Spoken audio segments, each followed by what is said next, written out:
বাংলাদেশ ও চীনের বন্ধুত্ব ৫ দশকেরও বেশি সময়ের পরীক্ষায় গড়ে ওঠা এক নির্ভরতার নাম। পারস্পরিক শ্রদ্ধা, সহযোগিতা ও আস্থার ভিত্তির উপর দাঁড়িয়ে সময়ের পরিক্রমায় এ সম্পর্ক আজ পৌঁছেছে কৌশলগত অংশীদারিত্বের অনন্য উচ্চতায়।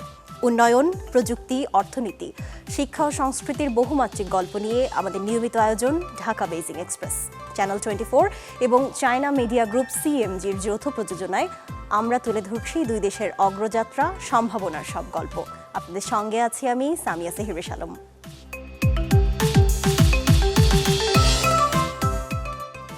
চীনের সাংহাই ইনোভেশন ইনস্টিটিউট গবেষণা ও উদ্যোক্তা তৈরিতে নতুন দৃষ্টান্ত স্থাপন করেছে। মাত্র 2 বছরে প্রতিষ্ঠানটি গড়ে তুলেছে 26টি প্রযুক্তি প্রতিষ্ঠান, যার বেশিরভাগের নেতৃত্বে রয়েছেন পিএইচডি শিক্ষার্থীরা। গবেষণার পাশাপাশি নিজেদের উদ্ভাবনী প্রকল্প বাজারেও নিয়ে যাওয়ার সুযোগ পাচ্ছেন তারা। কৃত্রিম বুদ্ধিমত্তা, রোবোটিক্স সহ অত্যাধুনিক প্রযুক্তির গবেষণাকে বাণিজ্যিক সাফল্যে রূপ দেওয়ার এই উদ্যোগ চীনের নতুন প্রজন্মের বিজ্ঞানী ও প্রযুক্তি উদ্যোক্তা তৈরির কার্যকর মডেল হয়ে উঠছে। কল্পনা করুন, একজন পিএইচডি শিক্ষার্থী গবেষণাগারের একটি প্রকল্পে কাজ করছেন, আবার একই সঙ্গে নেতৃত্ব দিচ্ছেন কৃত্রিম বুদ্ধিমত্তা ভিত্তিক আরেক গবেষণার। সেই গবেষণাকে বিশ্ব পরিমণ্ডলে ছড়িয়ে দিয়ে অন্যদের উদ্যোক্তা হওয়ার স্বপ্ন গড়ে দিচ্ছেন। চীনের সাংহাই ইনোভেশন ইনস্টিটিউট সেই স্বপ্নকে বাস্তবে রূপ দিচ্ছে। প্রতিষ্ঠার মাত্র 2 বছরেরও কম সময়ে এই ইনস্টিটিউট গড়ে তুলেছে 26টি প্রযুক্তিভিত্তিক প্রতিষ্ঠান। এসব প্রতিষ্ঠানের সম্মিলিত বাজার মূল্য 40 বিলিয়ন ইউয়ানেরও বেশি, যা প্রায় 5.88 বিলিয়ন মার্কিন ডলারের সমান। এর মধ্যে 17টি প্রতিষ্ঠানের উদ্যোক্তা ওই ইনস্টিটিউটেরই শিক্ষার্থীরাই। প্রচলিত বিশ্ববিদ্যালয় ব্যবস্থায় পিএইচডি শিক্ষার্থীরা সাধারণত জ্যেষ্ঠ গবেষকদের তত্ত্বাবধানে নির্ধারিত প্রকল্পে কাজ করেন, কিন্তু সাংহাই ইনোভেশন ইনস্টিটিউট বেছে নিয়েছে ভিন্ন পথ। এখানে শুরু থেকেই শিক্ষার্থীদের হাতে তুলে দেওয়া হয় গবেষণার নেতৃত্ব, নতুন ধারণা যাচাই, প্রযুক্তি উদ্ভাবন এবং বাস্তব সমস্যার সমাধান খোঁজার সুযোগও তৈরি হয় তাদের জন্য। এই পরিবেশেই human in the loop robotic বাহু নিয়ন্ত্রণ প্রযুক্তি নিয়ে কাজ করছেন 2025 ব্যাচের পিএইচডি শিক্ষার্থী চিয়ান পেংফাং। এই প্রযুক্তিতে মানুষ ও রোবট একসঙ্গে একটি যন্ত্র পরিচালনা করেন। মানুষের প্রতিক্রিয়া থেকে শিখে কৃত্রিম বুদ্ধিমত্তা ধীরে ধীরে আরও দক্ষ হয়ে ওঠে। ফলে ভবিষ্যতে জটিল ও পরিবর্তনশীল পরিস্থিতিতেও রোবট আরও কার্যকরভাবে কাজ করতে পারবে। সময়ের সঙ্গে এই প্রযুক্তি আরও বুদ্ধিমান হয়ে উঠবে। ইনস্টিটিউটের শিল্প, শিক্ষা ও গবেষণা প্ল্যাটফর্মের সহায়তায় ভবিষ্যতে এটি আরও বড় পরিসরে বাস্তবায়নের পরিকল্পনা রয়েছে। ইনস্টিটিউটের গবেষণা কার্যক্রম পরিচালিত হয় 3টি মূল ভিত্তিকে কেন্দ্র করে: জাতীয় কৌশলগত চাহিদা, শিল্প খাতের বাস্তব সমস্যা এবং বৈশ্বিক এআই গবেষণার সর্বাধুনিক ধারা। এখানে শিক্ষক ও শিক্ষার্থী উভয়ই নতুন গবেষণার প্রস্তাব দিতে পারেন।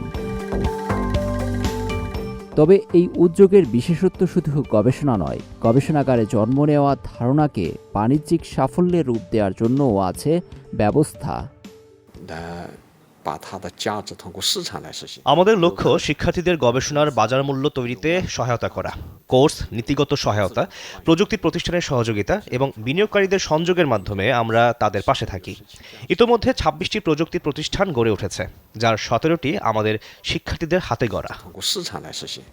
পিএইচডি শিক্ষার্থীরা এখন শুধু গবেষণাতেই অংশ নিচ্ছে না, নিজেদের উদ্ভাবনী প্রকল্পের নেতৃত্বের পাশাপাশি কৃত্রিম বুদ্ধিমত্তা, রোবোটিক্স সহ অত্যাধুনিক প্রযুক্তিতে গবেষণাকে বাণিজ্যিক সাফল্যের রূপ দেওয়ার এই উদ্যোগ চীনের নতুন প্রজন্মের বিজ্ঞানী তৈরির এক অনন্য দৃষ্টান্ত। জানালার কাচ, কোনো উঁচু ভবনের দেয়াল অথবা হাতের কাছের ছোট ডিভাইসে অদূর ভবিষ্যতে উৎপাদন হবে বিদ্যুৎ। আর এটি বাস্তবে রূপ পাচ্ছে চীনের এক নতুন উদ্ভাবনে। বিশ্ব রেকর্ড গড়া নতুন প্রজন্মের সৌরকোষ শুধু আগের চেয়ে বেশি বিদ্যুৎই উৎপাদন করবে না, এখন বদলে দিতে পারে সৌরশক্তি ব্যবহারের পুরো ধারণাই। ভাবুন তো, জানালার কাচ, উঁচু ভবনের দেয়াল কিংবা হাতে থাকা ছোট্ট কোনো ইলেকট্রনিক যন্ত্রই একদিন হয়ে উঠবে বিদ্যুতের উৎস। সৌরবিদ্যুতের সেই স্বপ্নকে বাস্তবের আরও কাছাকাছি নিয়ে এলেন চীনের বিজ্ঞানীরা। তারা উদ্ভাবন করেছেন নতুন প্রজন্মের একটি সৌরকোষ, যা বিদ্যুৎ উৎপাদনের দক্ষতায় গড়ে তুলেছে নতুন বিশ্ব রেকর্ড। চীনের বিজ্ঞান একাডেমির ইনস্টিটিউট অব কেমিস্ট্রির গবেষকদের তৈরি নতুন পেরোভস্কাইট অর্গানিক ট্যান্ডেম সোলার সেল স্থিতিশীল বিদ্যুৎ রূপান্তর দক্ষতা অর্জন করেছে 28.04%। এর মাধ্যমে এ ধরনের সৌরকোষে আগের 26.4%-এর বিশ্ব রেকর্ড ভেঙেছে চীন। গবেষণার ফলাফল প্রকাশিত হয়েছে বিশ্বের অন্যতম মর্যাদাপূর্ণ বিজ্ঞান সাময়িকী নেচারে। এই প্রযুক্তিতে প্রশস্ত ব্যান্ডগ্যাপের পেরোভস্কাইট এবং সংকীর্ণ ব্যান্ডগ্যাপের অর্গানিক ফটোভোল্টাইক উপাদান একসঙ্গে ব্যবহার করা হয়েছে। এতে সূর্যের আলোর বিভিন্ন তরঙ্গ দৈর্ঘ্য আরও কার্যকরভাবে কাজে লাগানো সম্ভব হচ্ছে এবং বিদ্যুৎ উৎপাদনও বেড়েছে। প্রচলিত সৌর প্যানেলে সাধারণত একটিমাত্র আলোক শোষণকারী স্তর থাকায় সূর্যালোকের পুরো শক্তিকে কাজে লাগানো সম্ভব হয় না। কিন্তু নতুন এই ট্যান্ডেম প্রযুক্তিতে একাধিক স্তর সূর্যের আলোর ভিন্ন ভিন্ন তরঙ্গদৈর্ঘ্য শোষণ করতে পারে। ফলে একই পরিমাণ সূর্যালোক থেকে আগের তুলনায় অনেক বেশি বিদ্যুৎ উৎপাদন সম্ভব হচ্ছে। গবেষকদের মতে নতুন সৌরকোষটি শুধু উচ্চ দক্ষতা সম্পন্নই নয়, এটি অত্যন্ত হালকা। এর আলোক শোষণকারী স্তরের পুরুত্ব মানুষের একটি চুলের ব্যাসের প্রায় 1%। তাই প্লাস্টিক, ধাতব পাত কিংবা বাঁকানো বিভিন্ন পৃষ্ঠেও এটি সহজেই বসানো যাবে। আমার মতে এই প্রযুক্তি ভবিষ্যতে বহনযোগ্য ইলেকট্রনিক যন্ত্র, ঘরের ভেতরের সৌরবিদ্যুৎ ব্যবস্থা এবং ভবনের সঙ্গে সমন্বিত সৌরবিদ্যুৎ প্রযুক্তিতে আরও কার্যকরভাবে ব্যবহার করা যাবে। গবেষণায় আরও দেখা গেছে যে টানা ঘণ্টার পর ঘণ্টা ব্যবহারের পরও সৌরকোষটি তার প্রাথমিক কর্মদক্ষতার বেশিরভাগই ধরে রাখতে সক্ষম হয়েছে। দীর্ঘস্থায়িত্বের দিক থেকেও প্রযুক্তিটি ভবিষ্যতের সৌরবিদ্যুৎ ব্যবস্থার জন্য একটি বড় সম্ভাবনা হিসেবে দেখা হচ্ছে। বিশ্ব যখন আরও পরিচ্ছন্ন ও টেকসই জ্বালানির পথ খুঁজছে, তখন চীনের এই নতুন উদ্ভাবন সৌরবিদ্যুৎ প্রযুক্তিকে আরও কার্যকর হিসেবে দেখছেন অনেকে। চীনের ফুচিয়ান ও নিংশিয়া ভৌগোলিক ও জলবায়ুগত দিক থেকে দুই বিপরীত অঞ্চল। গেল 3 দশকের কৃষি সহযোগিতা বদলে দিয়েছে নিংশিয়ার অনুর্বর মাটির চিত্র। একসময় যেখানে চাষাবাদ ছিল কঠিন, সেখানে এখন ফলছে নানা চড়া দামে বিক্রি হওয়া সুস্বাদু ফল ও সবজি। আর এই পরিবর্তনের অন্যতম প্রতীক মা ইয়ালিং। বিস্তারিত প্রতিবেদনে। চীনের ফুচিয়ান ও নিংশিয়ার যৌথ কৃষি প্রযুক্তি ও অভিজ্ঞতার বিনিময়ে অনুর্বর জমিতে আজ সবুজের সমারোহ। আধুনিক প্রযুক্তি নির্ভর কৃষি শুধু উৎপাদনই বাড়ায়নি, বদলে দিয়েছে হাজারো কৃষকের জীবন জীবিকাও। এই রূপান্তরের অন্যতম মুখ মা ইয়ালিং, যিনি 2012 সালে শহরের চাকরি ছেড়ে নিজ এলাকায় ফিরে নেমে পড়েছেন ভিন্নধর্মী উদ্যোগে। গ্রিনহাউস প্রযুক্তির মাধ্যমে দক্ষিণ চীনের নানফল উত্তরাঞ্চলের আবহাওয়ায় চাষের পরীক্ষামূলকভাবে চালান তিনি। তার সফলতার সবচেয়ে বড় উদাহরণ ফুহং প্লাম। উজ্জ্বল লাল শ্বাসের এই প্লাম স্বাদ ও গুণগত মানের জন্য ইতোমধ্যে পেয়েছে ব্যাপক জনপ্রিয়তা।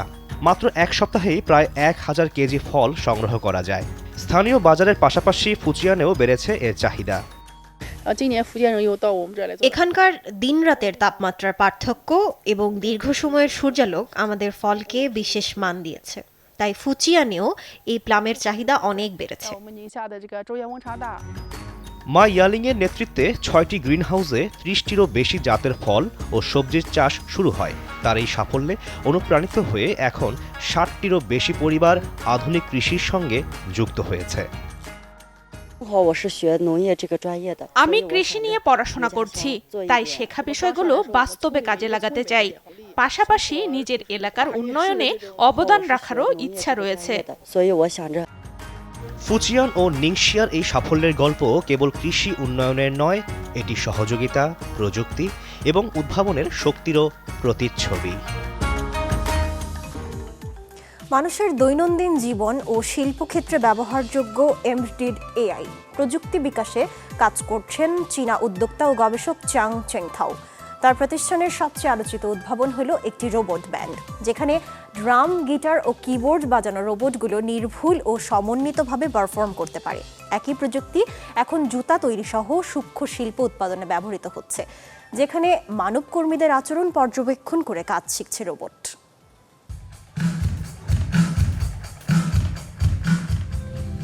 কখনো গিটার, কখনো ড্রামস, কখনো কিবোর্ড, এক মঞ্চে 4 রোবটের নিখুঁত সঙ্গীত পরিবেশনা দেখে যে কেউই প্রথমে বিস্মিত হবেন। এই প্রদর্শনী কেবল বিনোদনের জন্য নয়, এর মাঝে আছে প্রযুক্তির ভবিষ্যৎ, যা শিল্প কারখানা থেকে শুরু করে মানুষের দৈনন্দিন জীবন পর্যন্ত বদলে দিতে পারে। এসবের পেছনে আছেন চীনা উদ্যোক্তা ও শিক্ষাবিদ চাং চেংথাও। মানুষের জীবনকে আরও সহজ ও নিরাপদ করতে প্রযুক্তির ব্যবহার নিশ্চিতের লক্ষ্য নিয়ে তিনি 2023 সালে প্রতিষ্ঠা করেন চংখে হুইলিং রোবোটিক্স। তার প্রতিষ্ঠান এমডিট আর্টিফিশিয়াল ইন্টেলিজেন্স এবং শিল্প খাতের জন্য তৈরি করছেন এমন বুদ্ধিমান রোবট। এ প্রতিষ্ঠানের সবচেয়ে আলোচিত উদ্ভাবন হল 4 সদস্যের একটি robot band. Drums, keyboard, lead guitar ও বেজ গিটার বাজানো রোবটগুলো মানুষের মতো সূক্ষ্ম হাতের নড়াচড়া, মিলিসেকেন্ডের মধ্যে সমন্বয় এবং স্বাভাবিকভাবে মঞ্চ উপস্থাপনা করতে পারদর্শী। রোবটগুলো সমন্বিত পরিবেশনা নিশ্চিত করতে রোবোটিক্স, কৃত্রিম বুদ্ধিমত্তা এবং মোশন কন্ট্রোল প্রযুক্তির নানা জটিল চ্যালেঞ্জের মুখোমুখি হতে হয়েছে। রোবট ব্যান্ড আমাদের প্রতিষ্ঠানের মূল লক্ষ্য নয়, এটি প্রযুক্তির সক্ষমতারই একটি প্রদর্শন। তার পিএইচডি গবেষণার বিষয় ছিল মানুষের মতো টেবিল টেনিস খেলতে সক্ষম হিউম্যানয়েড রোবট। সেই গবেষণাকে বাস্তবে রূপ দিতে যাত্রাটা শুরু হয় একজন উদ্যোক্তা হিসেবে। বর্তমানে তার প্রতিষ্ঠানের প্রযুক্তি ব্যবহার হচ্ছে অনেক শিল্প কারখানায়। গবেষণার পাশাপাশি নতুন প্রজন্মের দক্ষ জনবল তৈরিতেও কাজ করছেন চাং। তিনি বেইজিং কি ল্যাবরেটরি অব ইন্ডাস্ট্রিয়াল এমডিট রোবোটিক্সের পরিচালক ও ডক্টরাল সুপারভাইজার হিসেবে দায়িত্বে আছেন। তার নেতৃত্বে শতাধিক গবেষক ও শিক্ষার্থী এমডিট রোবোটিক্স এবং এআই ভিত্তিক বুদ্ধিমান রোবট নিয়ে গবেষণা করছেন। চাংয়ের বিশ্বাস, প্রযুক্তির চূড়ান্ত উদ্দেশ্য মানুষের কল্যাণ নিশ্চিত করা। ভবিষ্যতের রোবট শুধু চিন্তা ও শেখার ক্ষমতাই অর্জন করবে না, শিল্প খাতে উৎপাদন বাড়ানো, মানুষের দৈনন্দিন জীবনে সহায়তা করে জীবনকে আরও নিরাপদ, উৎপাদনশীল ও অর্থবহ করে তুলবে। শিচাং বা তিব্বতের মালভূমি অঞ্চলের যোগাযোগ ব্যবস্থার লাইফলাইন ছিংহাই শিচাং রেলওয়ে চীনের উত্তর পশ্চিমের ছিংহাই প্রদেশের শিনিং থেকে দক্ষিণ পশ্চিমে শিচাংয়ের রাজধানী লাসা পর্যন্ত বিস্তৃত 1956 কিলোমিটারের এই দীর্ঘ রেলপথটি সম্প্রতি পূর্ণ করল তার সফল পথ চলার 20 বছর।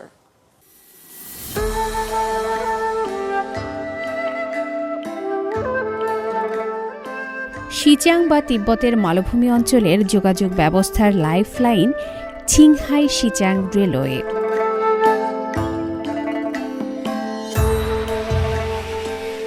চীনের উত্তর পশ্চিমের ছিংহাই প্রদেশের সিনিং থেকে দক্ষিণ পশ্চিমের শিচাংয়ের রাজধানী লাসা পর্যন্ত বিস্তৃত এই 1956 কিলোমিটারের দীর্ঘ রেলপথটি সম্প্রতি পূর্ণ করল তার সফল পথ চলার 20 বছর। 2006 সালের জুলাই মাসে চালু হওয়া এই ঐতিহাসিক রেলপথটি গত 2 দশকে 10 কোটি 40 লাখেরও বেশি যাত্রী পরিবহন করেছে। শুধু যাত্রী নয়, এই সময়ে অঞ্চলটিতে পণ্য আনা নেওয়া হয়েছে প্রায় 82 crore 40 lakh ton. China railway Qinghai Xizang group limited জানায়, বিগত 20 বছর ধরে অত্যন্ত নিরাপদ এবং স্থিতিশীলভাবে পরিচালিত হয়ে আসছে এই রেল নেটওয়ার্ক।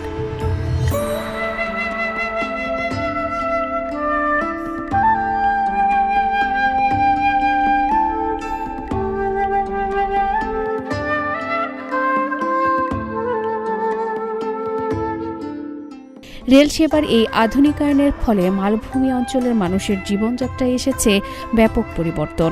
আগে দুর্গম এই অঞ্চলের যেসব পণ্য পৌঁছানো অসম্ভব ছিল, এখন তা হাতের মুঠোয়। বর্তমানে কোল্ড চেইনের মাধ্যমে তাজা খাবার, ই-কমার্স পার্সেল এবং বিভিন্ন শিল্পজাত পণ্য নিয়মিত সরবরাহ করা হচ্ছে এই পাহাড়ি অঞ্চলে। একসময়ের একক এই রেলপথটি এখন আর একটি লাইনে সীমাবদ্ধ নেই। এটি বর্তমানে 4000 কিলোমিটারেরও বেশি দীর্ঘ একটি বিশাল উচ্চতার রেল নেটওয়ার্কে পরিণত হয়েছে। সংশ্লিষ্ট কর্তৃপক্ষ জানিয়েছে সিচাংকে আরও গতিশীল করতে বর্তমানে আরও বেশ কয়েকটি ট্রাঙ্ক লাইনের নির্মাণ কাজ পুরোদমে এগিয়ে চলেছে। হাজার বছর আগের একটি ব্রোঞ্জ ভাস্কর্যের নতুন গবেষণায় উঠে এসেছে প্রাচীন চীনের সুসভ্যতার বিস্ময়কর ইতিহাস। সানসিংতুই ধ্বংসাবশেষ থেকে উদ্ধার হওয়া এই নিদর্শন প্রমাণ করছে সে সময় চীনের বিভিন্ন অঞ্চলের মধ্যে প্রযুক্তি, উপকরণ ও সংস্কৃতির আদান প্রদান ছিল অত্যন্ত সক্রিয়, যা গবেষকদের করেছে বিস্মিত। হাজার বছর আগের একটি ব্রোঞ্জ ভাস্কর্য আবারও আলোচনায় এনেছে প্রাচীন চীনের সমৃদ্ধ সভ্যতার ইতিহাসকে। চীনের সিচুয়ান প্রদেশের বিখ্যাত সানসিংতুই ধ্বংসাবশেষ থেকে উদ্ধার হওয়া ব্রোঞ্জ নিদর্শনের নতুন গবেষণায় এসেছে যে প্রাচীন সুসভ্যতা চীনের অনন্য অঞ্চলের সংস্কৃতির সঙ্গে ঘনিষ্ঠভাবে যুক্ত ছিল। গবেষকদের মতে এটি চীনা সভ্যতার ইতিহাস বোঝার গুরুত্বপূর্ণ প্রত্নতাত্ত্বিক নিদর্শন। শুক্রবার সিচুয়ান প্রাদেশিক সাংস্কৃতিক নিদর্শন ও প্রত্নতত্ত্ব গবেষণা ইনস্টিটিউট গবেষণার ফল প্রকাশ করে।